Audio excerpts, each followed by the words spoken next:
First of all, belated happy birthday to Wes, and obviously everybody here and inside of our programs thinking about his son as well.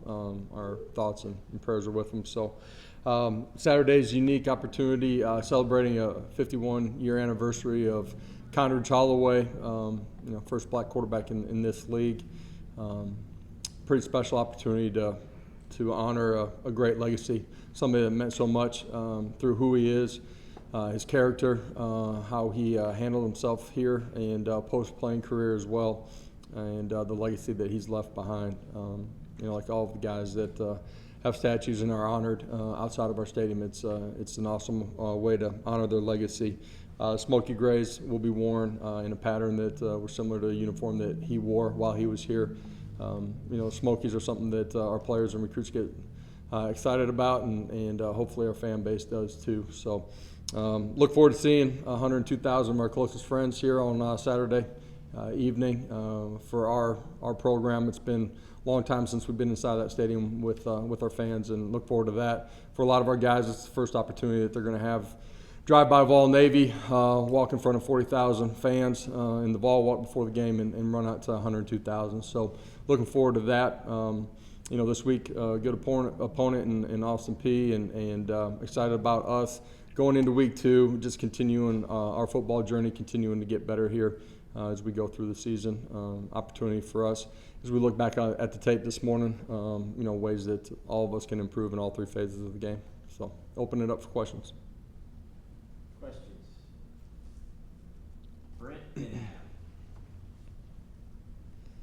Yeah, Coach, 2 things house cleaning. One, from the injuries that we saw on Saturday with Amari and Squirrel. I think Omari and Tyler came back, but Squirrel did not. Where are you there? Are there any other injuries that you're concerned about? And 2, when you watched the tape, what did you think of Joe's kind of eyes decision making? Did you like the way you saw the field? He felt like his eyes were good. What did you think when you watched the tape? Yeah, the guys that you talked about, Squirrel, is just the time of the game. That's the only reason he wasn't back in the game. Feel like we're in a good spot there with those guys. Joe, I thought it during the course of the ball game on the video too. I thought his decision making, where his eyes were at, was really solid throughout the course of the football game. Adam? Your quarterbacks over the years have thrown very few interceptions. Hendon did, and Joe hasn't. What are the principles you and Joey teach that minimizes picks? It starts with very small details, but what we do all off season. Understanding our schemes, being solid in their decision making based off of a defensive structure, the time that we spend on defensive structures, and then the fundamentals of playing the position. And you put all that together, you should be in a good position to take care of the football. Sam in the back, then Rob here. Post-game, Jalen Wright said that they feel that they're the best running back group in the entire nation.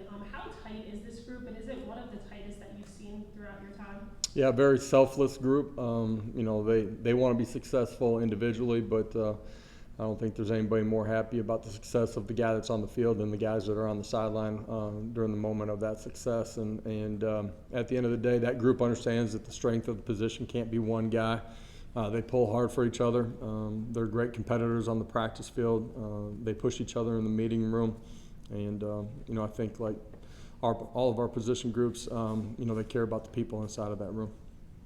Coach, how did you evaluate the offensive line? It ran almost 300 yards without Cooper moving a bunch of guys around, playing a bunch of different people. Yeah, I thought for the moving parts that we had, the different guys that played at center, the communication, getting all 5 guys on the same page as far as where our targets were, that can be in the run game and in the pass protections.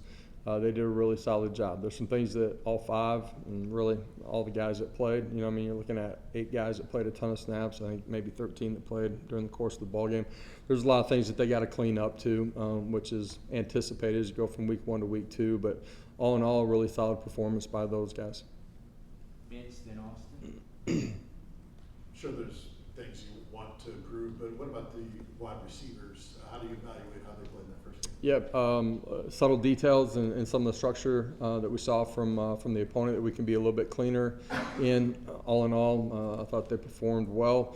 There's some things early in the football game that everybody saw that we weren't quite in sync. not far off either. I anticipate us continuing to grow and shore those things up. Two things, on the 2 kickoffs that went out of bounds, was that something where he just hit it poorly, or was that designed like, try to hit it high and pin him corner, and let your coverage teams do the work? And then 2, because you're so log jammed at DB with a lot of bodies, any thought about giving D. Williams some type of offensive package just because he can, it's pretty special with the ball in his hands?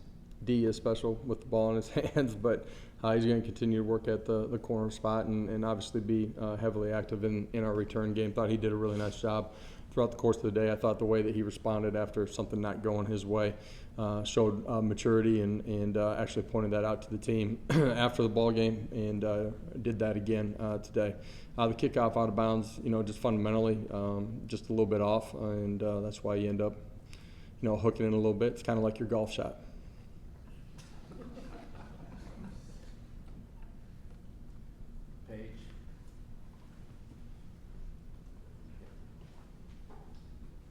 The defense, especially like in the secondary, seems to have taken a nice step in that first game this season. And then can you also talk about James Pearson, just what he's been doing that role? Yeah, again, the back end played a lot of guys. For the most part, their fundamentals, their technique, their eyes were in the right spot. They played with good fundamentals, which allowed them to be in a good position and made some plays on the ball. There's things that they, again, can continue to clean up. Like I said all offseason, too, a part of being better in pass defense is what you do up front and being able to apply pressure to the quarterback. You guys saw that on Saturday. Those guys did a great job up front of creating havoc in the backfield. Two things I'll ask them separately. How did Beasley and Peely grade out? Beasley and Peely? Yeah. They graded out really well. Keenan got a game ball. Beasley played really well. And any impact at all different than what you might have thought with the clock rules with the first down? Yeah, I think, the clock, you hear people kind of all over the map of how it's actually affecting the game. I mentioned, I think a week ago what, some of the analytics kind of said on the first few ball games. I think you find more out as you get into more conference play here of how the game's actually playing out. So we'll continue to see that. Patrick. Josh, your 2 new centers, Ollie, he played guard, started a few games a few years ago. Kind of his growth at center, how you kind of seen it happen over this offseason. And Dane Davis was primarily a tackle. Did he move to center like a couple weeks ago, and kind of how has he sort of handled that kind of big transition going from outside? Yeah, Ollie, smart, cares about this program, cares about his teammates. He's a great teammate, and this offseason continued to change his body. I thought he had his best offseason. That's why I think he's playing his best football right now since we've been here. And he's smart, moving from guard to center. It's different, yeah, but he's gotten consistent reps at the center position throughout our tenure here. He's done a really nice job, and Dane didn't take reps there until Coop went down. Just as we looked at things, it felt like he had an opportunity. We didn't know if he'd handle it well, how he would respond in there. He's really smart. He can communicate at a really high level. We knew that from his time at tackle. It's been really pretty seamless for him in the middle of it. He's done a great job and really natural there. Anything else? Finish with Vince. Anything specific on Austin Peay? Can you expand?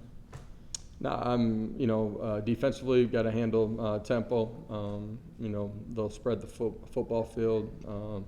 RPO game, we got to do a really good job on perimeter screens, defeat blocks, and make tackles in space. Line of scrimmage will be everything for us. Offensively, going to have balance and be able to run the football and throw the football vertically down the field off of all of that. Nothing different than who we are. Special teams, got a chance to take another step this week. There's some really positive things. I think we had 13 freshmen that were playing on teams. Thought they did a really nice job. There's another step for those guys, obviously, as young as they are in their career. But, our specialists, there's some really good things. We just got to be more consistent.